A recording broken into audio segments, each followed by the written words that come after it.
ফাল্গুনের পূর্ণিমা, চারিদিকে আবিরের রং, হাসি, উল্লাস আর গান। কিন্তু একটা প্রশ্ন, দোল মানে কি শুধু রং মাখানো, নাকি কারো মুখে জোর করে আবির লাগিয়ে বলা বুড়া নামানো হোলি হ্যাঁ? আমরা কি সত্যিই জানি দোলযাত্রা কেন হয়? আর দোল শব্দের অর্থই বা কী? দোল শব্দের অর্থ হচ্ছে দোলনা। এই দিন মন্দিরে রাধা এবং কৃষ্ণকে দোলনায় বসিয়ে পূজা করা হয়। আর ঠিক এই ফাল্গুন পূর্ণিমাতেই জন্ম নিয়েছিলেন চৈতন্য মহাপ্রভু। তিনি শিখিয়ে গিয়েছিলেন প্রেম, ভক্তি আর মানবতার শিক্ষা।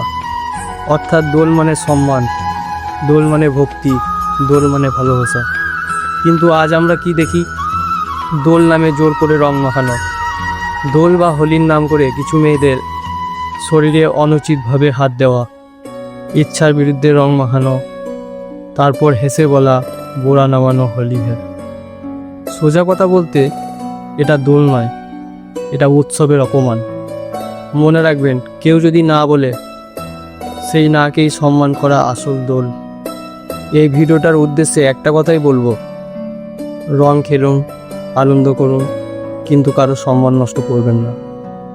কারণ সত্যিকারের দোল শুরু হয় মানুষকে সম্মান করার মধ্য দিয়ে।